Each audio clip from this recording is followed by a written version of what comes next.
Hey guys, Dr. Berg here. In this video, we're going to talk about the pre and post workout meal myth. Wow. Oh. According to Dr. Eric Berg, you shouldn't eat anything before, during, or after a workout in order to build muscle and lose fat. Is he right and every other fitness professional wrong? Let's find out.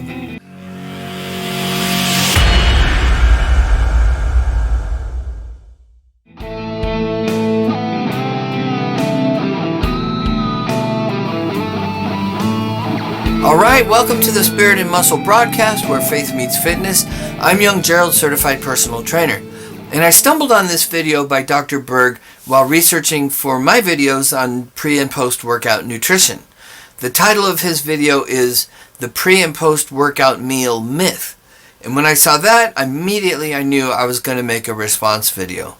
Any video that calls pre and post workout nutrition a myth right in the title is obviously looking for a critique. So let's watch Dr. Berg's video together and see if I agree or disagree. But before I get started, if you're new to Spirit and Muscle, welcome. And real quick, I want to let you know about a free resource I have for you. We all know how important it is to monitor and track our nutritional intake for maximum results. Now, if you could use a little help in that area, pick up my free resource. It comes with 3 free tools to help you succeed, whether you want to lose weight or build muscle or a little of both. So to find out more, go to spiritandmuscle.com/calories. And the link is in the description as well. Okay, so let's get right into this video. You know, I wanted to know a little bit more about this guy. His channel is called Dr. Eric Berg DC. So I know he's not a medical doctor, nor is he claiming to be one. DC stands for Doctor of Chiropractic. He has 5.5 million subscribers, so he's obviously doing something right. It says in his bio, Dr. Berg, age 56, is a chiropractor who specializes in healthy ketosis and intermittent fasting. He is the author of the best-selling book, The Healthy Keto Plan, and is the director of Dr. Berg's Nutritionals. He no longer practices, but focuses on health education through social media. In other words, he was trained as a chiropractor and now teaches nutrition. That's kind of like a certified personal trainer using his credentials to teach knitting. Anyway, honestly, I really don't care about his credentials or how popular of a YouTuber he is. I just want to know, is he giving quality advice in this video? So let's watch together and see if I agree or disagree. That's right. You heard me right. It's a myth. Now, I know so many people have told you you need to eat before the workout or after to basically replace your glycogen reserve or build more muscle mass. So let's talk about each one in depth. He's lumping pre- and post-workout nutrition in the same category, but they're two entirely different things. Proper pre-workout nutrition uses carbs to fuel your workout and protein, so amino acids are available right away to start the repair process. And proper post-workout nutrition supplies the right nutrients to increase muscle protein synthesis and decrease muscle protein breakdown. It has little to do with replenishing glycogen reserves. That idea comes from the anabolic window hypothesis that has been debunked. Number one, what is a glycogen reserve? You have a certain storage of sugar in your muscle. So glycogen is the storage of sugar. It's in the liver. It's also in your muscles, okay? It's not a lot. If you were to work out, it's going to be tapped out in about a half hour, okay? And then after that, you're going to be burning fat. So why in the heck would you ever want to eat anything sweet before, during, and after a workout, right? That doesn't make sense. Because if the goal is to burn fat, then we have to burn off the sugar before we get to the fat, because that's how the body works. So everything after half hour is all sugar, and then after that is fat burning, okay? Okay, so Dr. Berg says after a half hour of working out, your muscle and liver glycogen will be all used up. Then after that, you'll be burning fat. Well, not according to the research.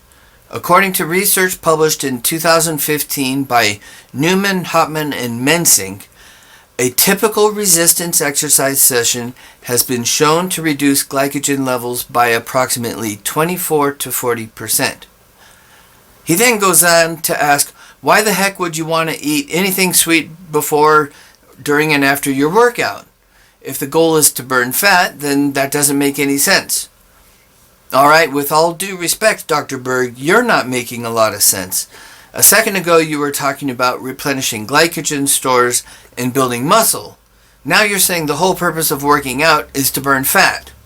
No, the purpose of working out, meaning resistance training, is to build strength and or muscle. The calories you burn are incidental. It is true that your building lean body mass will burn more calories in the long run because it's metabolically active tissue. But that's not what we're talking about here. Okay, let's go on. So the other thing is that if you were going to eat high concentrated protein like whey protein, the more concentrated that protein is, the more it will also trigger insulin.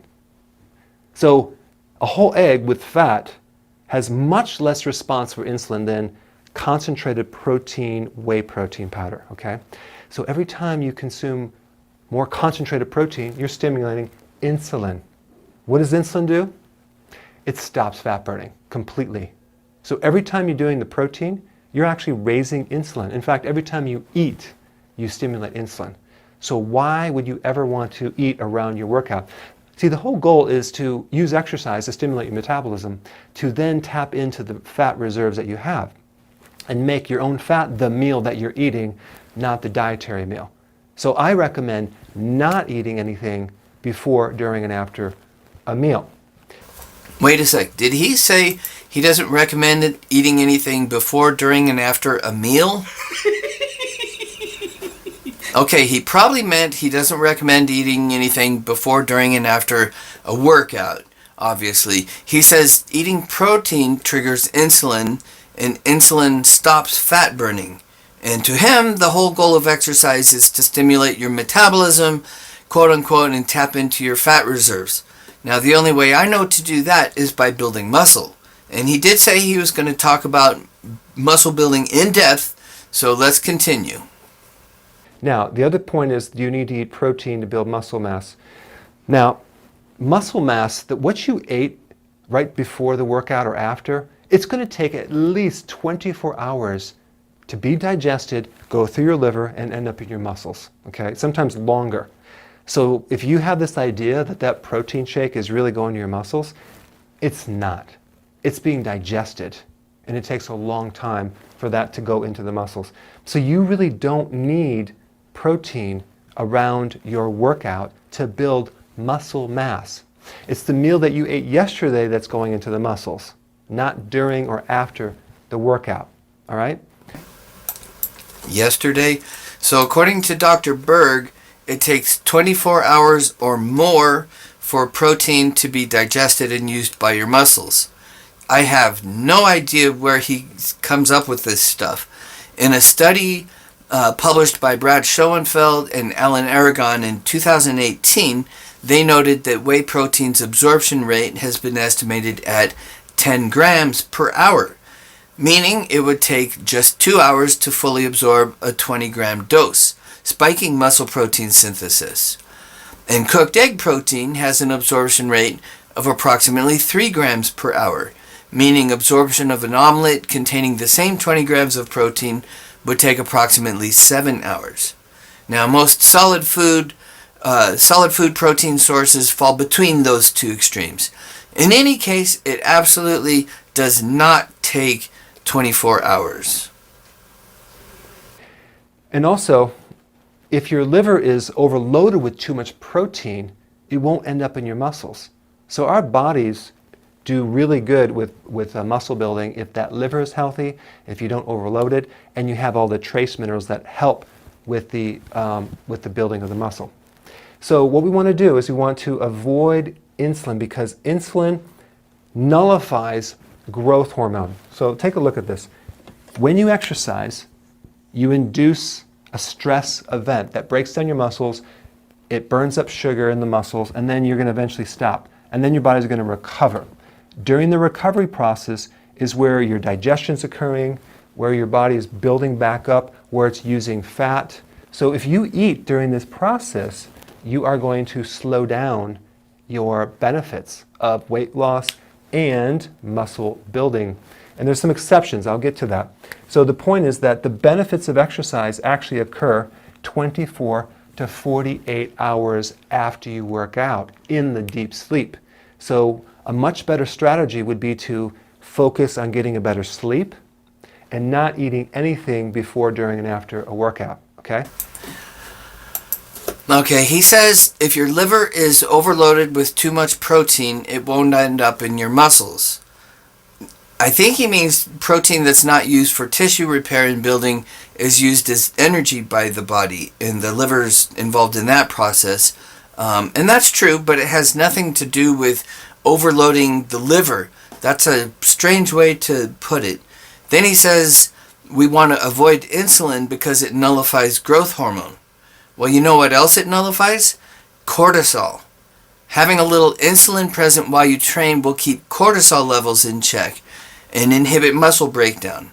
So then he says if you eat during this exercise and recovery process, you're going to slow down your benefits of fat loss and muscle building. He says there are exceptions, so I don't want to jump to conclusion, but he says the benefits of exercise occur 24 hours after exercise to 48 hours. Now, as far as muscle building goes, we know that muscle protein synthesis is elevated by 50% just 4 hours after resistance training, and it continues to rise to 109% or double baseline at 24 hours following training. Then it declines rapidly after that and returns to near baseline around 36 hours. So no, Dr. Berg, the benefits do not occur 24 to 48 hours after exercise. Now, the exception is if you're an athlete. The exception is if you work out twice a day and you're a huge bodybuilder. The exception is if you're doing marathon or long distance running. The exception is that, let's say you're a diabetic and you're having massive blood sugar fluctuations, okay? I'm talking about the average person who's trying to lose weight, okay? So in summary, we want to stimulate growth hormone. Growth hormone is the main fat-burning hormone that's activated by exercise. When you eat any food, for that matter, especially high concentrated protein or sugar, you're going to spike insulin. Insulin will then block growth hormone. It's a dominating hormone and it'll nullify growth hormone, so therefore you don't get the effects of muscle building, you don't get the effects of lean body mass, okay? It doesn't burn fat. So growth hormone is triggered by exercise, sleep, and hypoglycemia.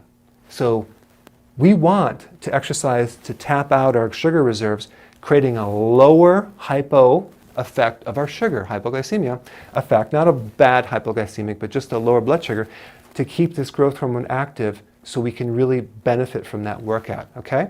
So I hope this tip helps, and I just want you to get the truth about this topic right here. So go ahead and apply this, and I will see your comments below. Okay, thank God that's over. There's so much misinformation. Okay, so he said the exceptions to his rule of not eating pre and post workout are athletes, if you work out twice a day, if you're a huge bodybuilder, if you're an endurance athlete, and if you're a diabetic. Now, he doesn't really go into why these people are exceptions to his rule, but I would say that for the same reasons that they are exceptions, we are all exceptions.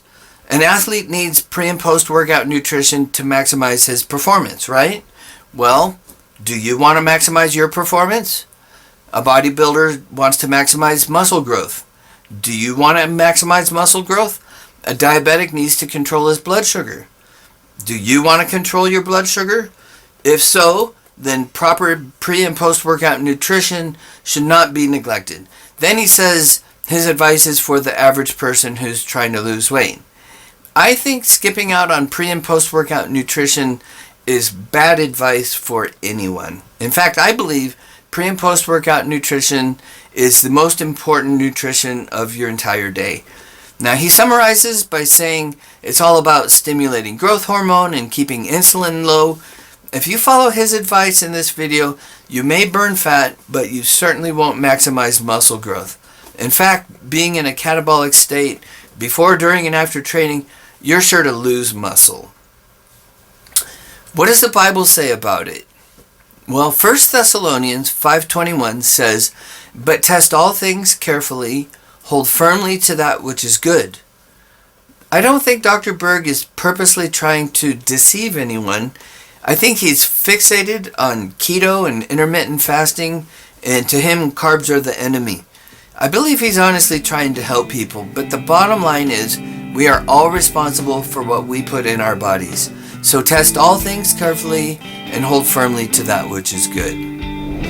Alright, click here for the proper way to do pre and post workout nutrition. Thanks for joining me. Connect with me on social. I left all the links in the description. God bless you, and I will see you in the next video.